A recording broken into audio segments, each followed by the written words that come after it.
So after careful consideration and, let's face it, a moral awakening for me, I have determined that Twilight is in fact the greatest movie ever made. This is the season finale of Movie Night.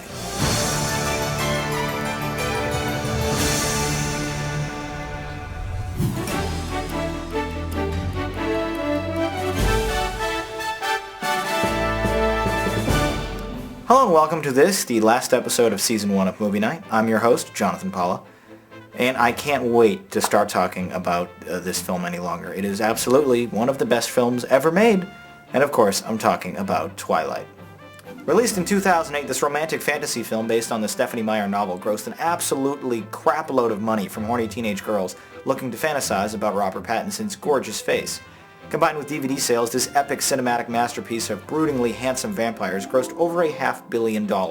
And quite frankly, it should come of no surprise to you since everything about this movie is absolute perfection. Gotcha.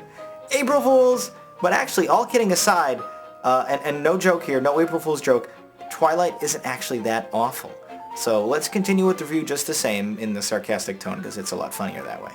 The first in the eventual trilogy of the movies, Twilight is the story of 17-year-old Bella Swan, who besides being total jailbait, moves to a small town in Washington state to live with her father and have premarital relations with a 126-year-old blood-sucking vampire. Played with just the right amount of constipation in her facial expressions by Kristen Stewart, Bella, at her first day in high school, bumps into beautiful co-star and the only person in the movie that can actually act, Oscar nominee Anna Kendrick, who plays some dateless loser nerd at Forks High School. Later, Bella meets Pattinson's character, Edward Cullen, a pale-faced loner who is more awkward around Bella than 24's Chloe O'Brien on her menstrual cycle. With a look on his face that screams, "I need to take a wicked poop right now," Edward skips out of town for a week, and by the time he returns, Bella is seemingly in love with him. Poorly written and acted from the outset, Edward's character is pretty much average. A vampire for over a century, he's able to expertly disguise his true identity and blend in with his fellow teenagers, and win over the love of the human Bella. That is, of course, until she does about an hour of research on Google and discovers that he's really a vampire. But don't worry, he doesn't bite humans. Plus, he also has the ability to read minds, invoke a motion blur effect on command, and sparkle in the sunlight. As cheesy and as pussy-whipped as the vampires in Twilight are, I found this movie to be actually kind of guiltfully enjoyable.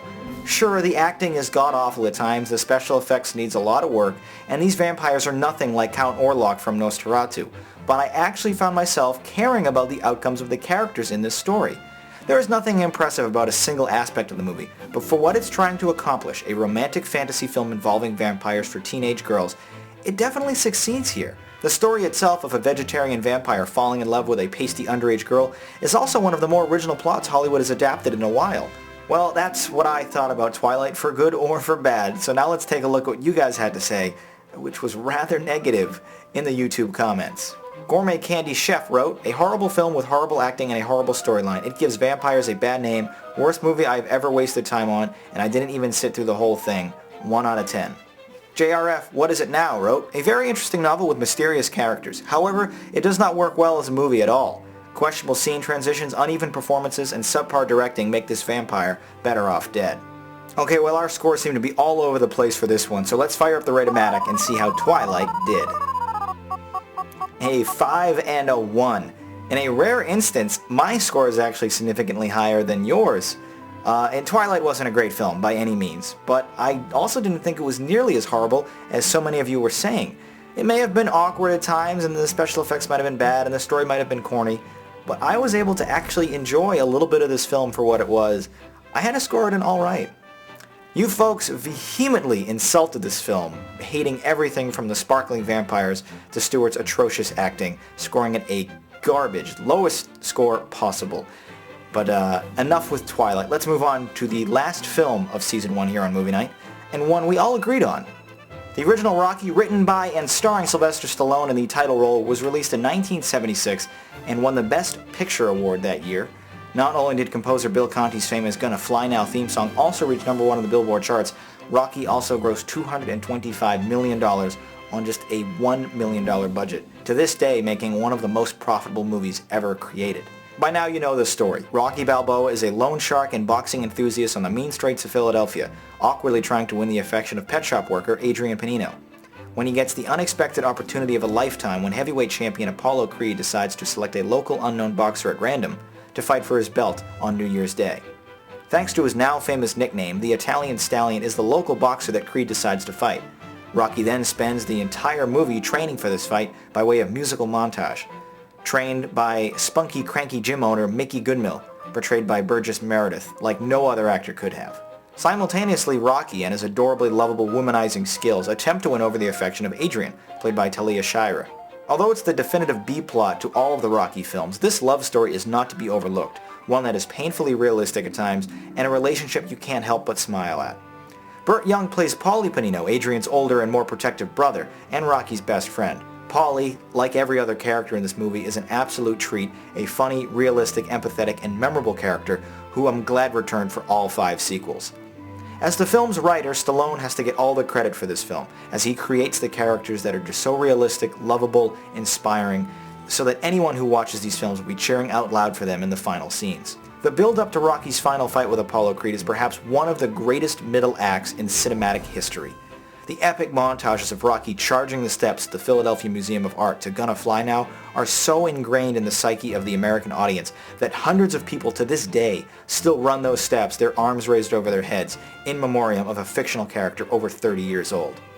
And the heavyweight fight itself is a masterfully woven conclusion to an amazing story of the inspiring underdog who rises from the ashes to the occasion and achieves the impossible.